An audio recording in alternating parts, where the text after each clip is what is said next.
We are celebrating 50 years of hip hop. Happy birthday, hip hop. We got DJs in the house. We got the producer of the series in the house. We have so many people here to talk to you about how hip hop is in our DNA, how it's evolved, and where it's going.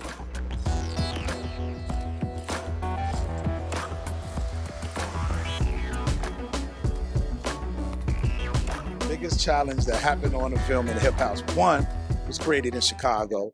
Big shout to Fast Eddie, who's not here. But the biggest challenge or the biggest thing happened in the doc, I would say, was me being from the south side of Chicago. When we was hearing the music early on, we thought it was whack, just on our side of town. Not everybody, but some of us. And one of the things I was like, yo, hip house, who was rapping over house beats? That's blasphemy. Like, we don't do that. Say that for New York and hip hop. And I remember years had went past. No, not even years. Even before that, I started seeing how hip house was growing. And I went to a big record label in Chicago at that time that was really the first to put hip house out, DJ International. And I pulled up to their studio and I saw my man Tyree Cooper had a car with the Dookie Gold ropes. He had his name on the side of the car. And I'm like, man, we sitting around here hating on hip house and it's popping. And that's when my projection of the genre changed. And I said that in the doc. So yeah, it's going on.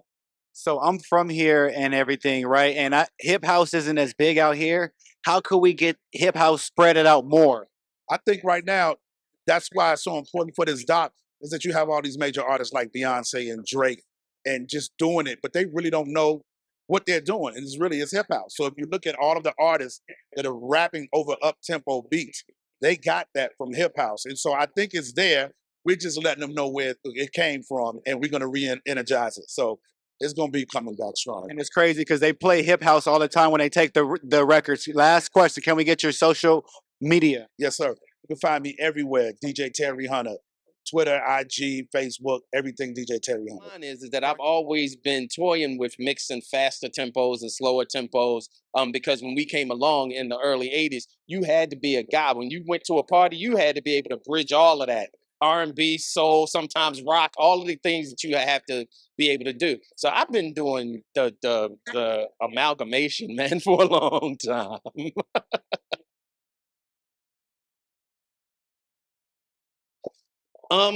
Consistency. You know, if there's an artist that I believe in, you know, we take the artist, we mold the artist, we make sure that we make it, especially now, you know, you've got to have material out there because it's so much material. In an industry where there's 100,000 records being released a week, you have to make sure that you have some type of a consistency going on to be able to cut through a whole lot of the stuff that probably shouldn't even be there. So at the end of the day, it's really about being consistent, you know, really about honing the talent all the way around, from the look to the sound, everything else that, you know, to make sure that the artist is presentable.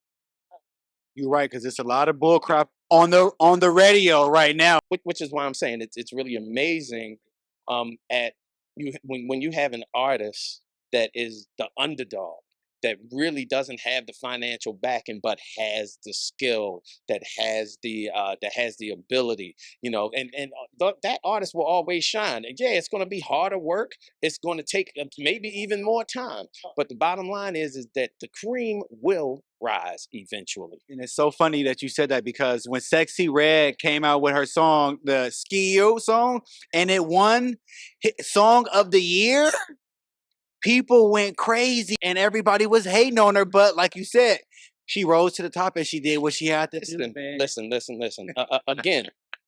Again, when you, it's supply and demand, right?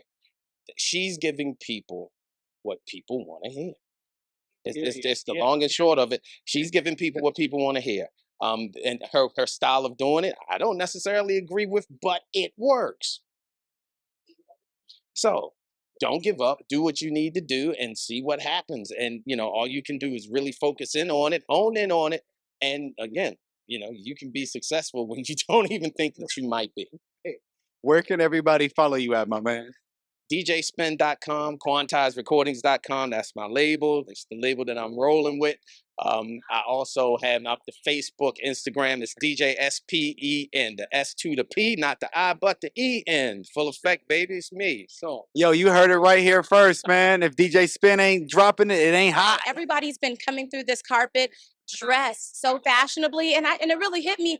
Fashion is really a big part of hip hop too. Absolutely, absolutely. I feel like fashion, hip hop, and just music, period, go hand in hand. Yeah.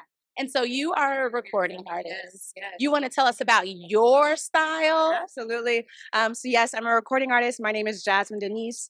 Pop R&B is my genre, and my style kind of changes. I like to call it dynamic. I can give you elegant. I can give you poise. I can give you gown because I am Miss Black California 2018. And at the same time, I can give you streetwear as I'm giving you today. Streetwear, but we love a good heel. I'm telling you now, we love to throw a good heel on it. But we can also switch it up with a nice sneaker. So I like to keep it fun, keep it playful, and test the limits too. I love to play with fashion. Doesn't have to be limits. So why not try it out? I mean, and you're doing it so well tonight. Let's talk about hip hop. Yeah. One, happy birthday, hip hop, right? Happy birthday, hip hop. Happy birthday. Oh, so amazing. What do you love most about this genre? Oh my gosh, there's so much to love about it because I feel like there's so many different hip hop artists that have their own flair, that bring so many different fun trends to the music itself.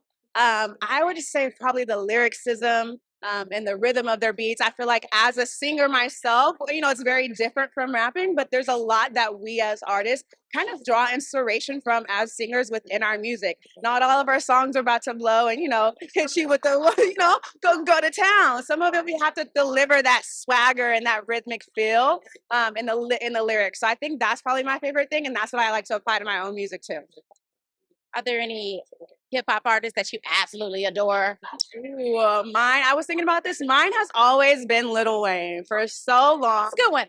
Absolutely. He is a GOAT. He is a legend. He is an icon. It started when I was like 13 years old, thinking I wanted to sign to Young Money. Like, not a rapper, but I was obsessed. So I'll do it with Lil Wayne. Right. Lil Wayne. So.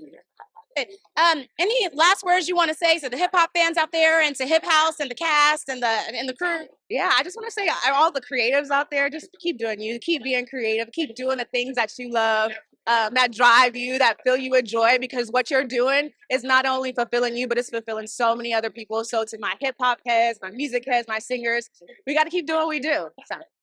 And so you can keep doing what you do, and we keep following you. What's your social media? Yes, everyone. My social media, everything is Jasmine Denise. That's Jasmine with one Z and Denise with two E's at the end.